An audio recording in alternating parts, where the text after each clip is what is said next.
안녕하세요. 이번 시간에는 행렬의 연산과 종류에 대해서 생각을 해보겠어요.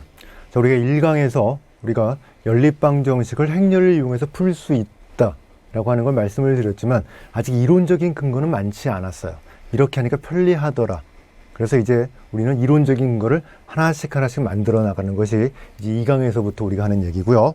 그 다음에 1강 연습 문제를 풀어보셨겠지만 우리는 연립방정식 해를 꼭 구해야 되는 것이 아니고 어느 순간이 되면 해를 구할 수 있다. 해가 존재한다. 해가 존재하지 않는다. 해가 무한히 많다. 이런 걸 말할 수 있는 단계가 되거든요. 그게 굉장히 중요한 의미를 갖고 있기 때문에 그런 것들을 정의하고 공부하는 것이 앞으로 이제 우리가 할 일이에요. 높아지면서 잠깐 말씀을 드리면 여러분들이 혹시 1강 연습 문제를 풀지 않고 1강 이론만 듣고 2강을 바로 오신 분들은 급하지 않으면 굉장히 급해서 빨리 이론을 정리해야 된다. 그런 일이 아니면 연습 문제를 먼저 풀고 나서 이론 강의를 보시기를 바라겠어요. 여러분들이 이론을 전부 다 듣고 나면 나중에 연습 문제 당연히 풀 수 있을 거야. 절대 안 그래요. 수학은 지식이 아니고 능력이다라고 제가 항상 강조를 하거든요. 여러분들이 반드시 연습 문제를 먼저 보시면 복습도 되면서 뭐가 돼요? 앞으로 제가 어떤 얘기를 할 것이다를 느낄 수 있기 때문에 혹시 1강 연습 문제를 풀지 않고 해설 강의를 듣지 않고 2강에 오신 분들을 위해서 말씀을 드리는 거예요. 절대 그렇게 하지 마시고요. 꼭 연습 문제부터 보시고 이렇게 볼 수 있도록 제가 강의를 만들었으니까 그 순서를 따라 주시기를 바라겠어요. 이제 우리 행렬이라고 하는 것을 우리가 지난 시간에 정의를 했어요. 이제 어떤 행렬의 종류가 있는지 봅시다. 문제를 풀 때 나왔죠? 모든 성분이 0인 행렬을 영행렬이라고 부르고요. 간단하게 이건 뭐예요?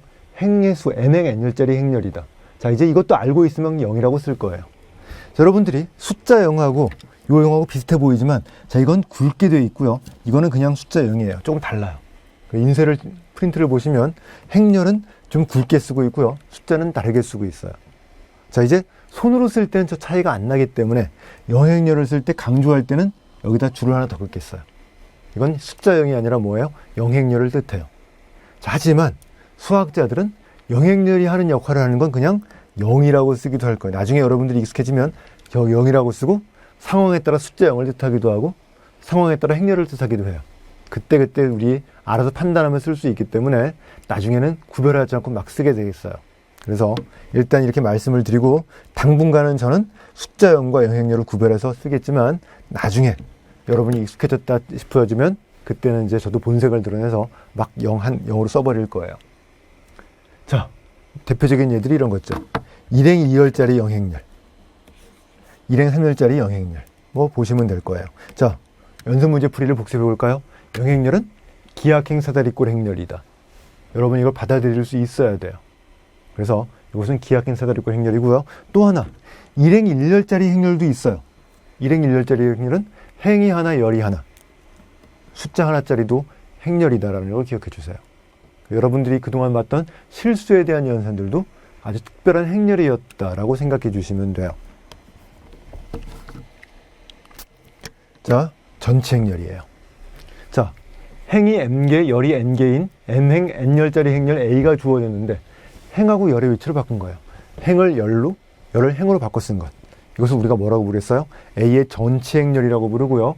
기호로, 이게 화면에는 잘 안 나오지만 A의 트랜스포즈라고 해서 T를 위에다 쓰겠어요. 첨자를 쓰겠어요.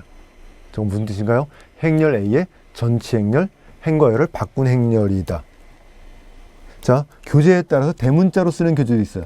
대문자 T를 쓰더라도 똑같이 A의 전체 행렬을 뜻하는 것이다 라고 여러분이 받아들여 주시면 돼요. 그러면 A 전체 행렬의 I행 J열 성분은 원래 A에서는 뭐였을까요? 원래 A에서는 J행 I열 성분이었을 거예요. 행하고 열이 바뀌었으니까 I, J 위치가 바뀌겠죠. 그래서 일반적으로 A란 행렬이 주어졌어요.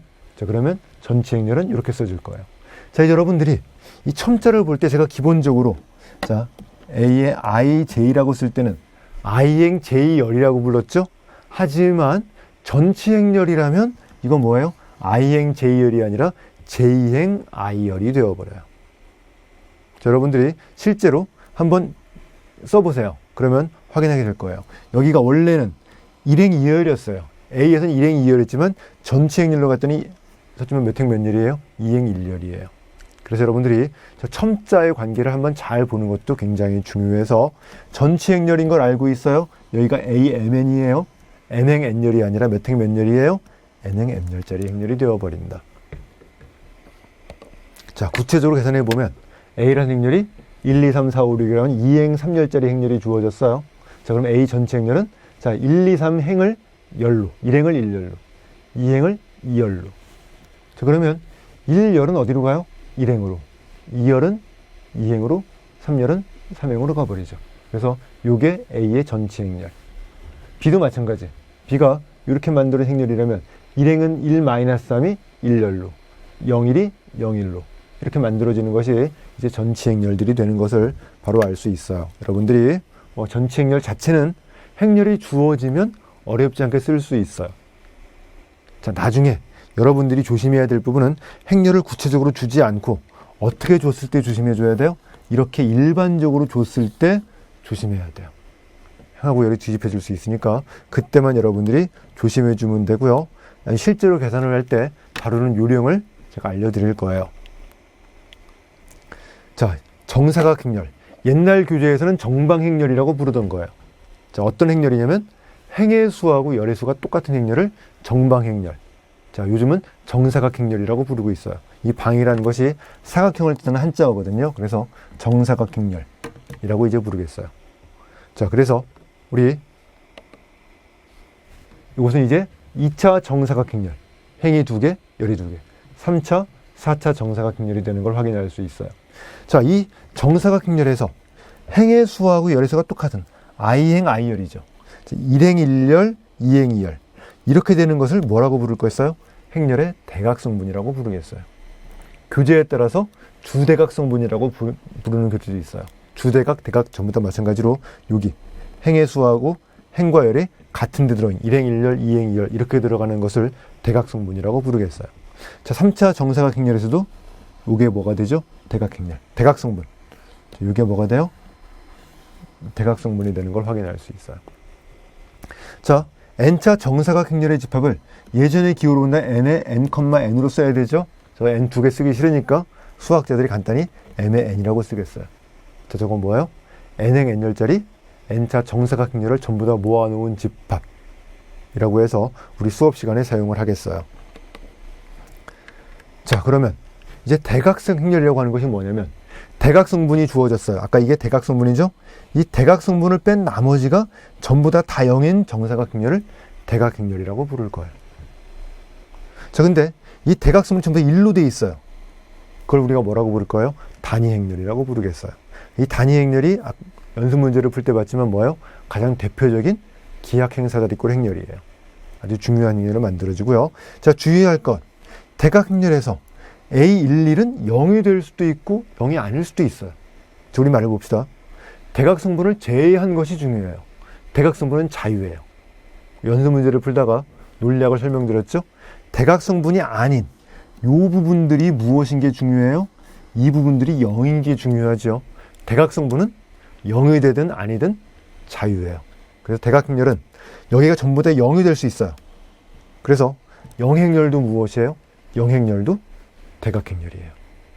대각성분을 뺀 나머지가 전부 다 뭐니까? 0이니까. 자, 여러분들이 이런 논리를 잘 따라오는 걸 잊지 말아 주시고요. 자, 이제 기호를 하나 도입합시다. 선형대 수학에서 자주 등장하는데요. 크로네커의 델타라고 부르는 거고요. 이 크로네커는 수학자 이름이에요. 크로네커라는 사람이 이 기호를 먼저 제일 처음 사용했다 그래서 크로네커의 델타라고 부르는 거예요. 자, 상황에 따라서 델타 ij 첨자를 둘 다 아래 쓰기도 하고요. ij 위아래로 나눠 쓰기도 해요. 자, 이거 델타는 문제 풀이면서 이거 영어의 D에 해당되는 그리스 문자라고 그랬죠. 자, 이건 간단해요. i하고 j가 똑같으면 1, 다르면 0을 주는 기호예요. 그래서 델타 1, 1은 몇이에요? 1. 델타 1, 2는 몇이에요? 0. ij가 다르니까. 자, 델타 3, 4은 몇이? 델타 3, 4은 뭐죠? 1. 델타 5, 7은 뭐예요? 0. 무조건 ij가 똑같으면 1이고요. 다르면 0을 주는 이 기호를 쓰는 것을 크로네커의 델타라고 부르겠어요. 자, 그러면 단위행렬은 아주 간단하게 이렇게 쓸 수 있어요. 델타 i제로 이루어진 행렬이다. 맞죠? 일행 일렬 1. 자, 이거 델타 11이에요. 델타 11은 몇이죠? 1. 델타 2, 1. 델타 33도 1. 근데 델타 12, 델타 24 이런 것들은 전부 다 뭐예요? 0. 그래서 정사각 행렬에서 대각선부는 전부 다 1이 만들어지고 나머지가 0이 되는 행렬을 간단하게 이 크로네커의 델타를 가지고 표현할 수 있게 되어버려요. 이거 말고도 계산하다 보면 굉장히 유용하게 쓰이니까 여러분이 이 기호는 꼭 기억을 해 주시기를 바라겠어요.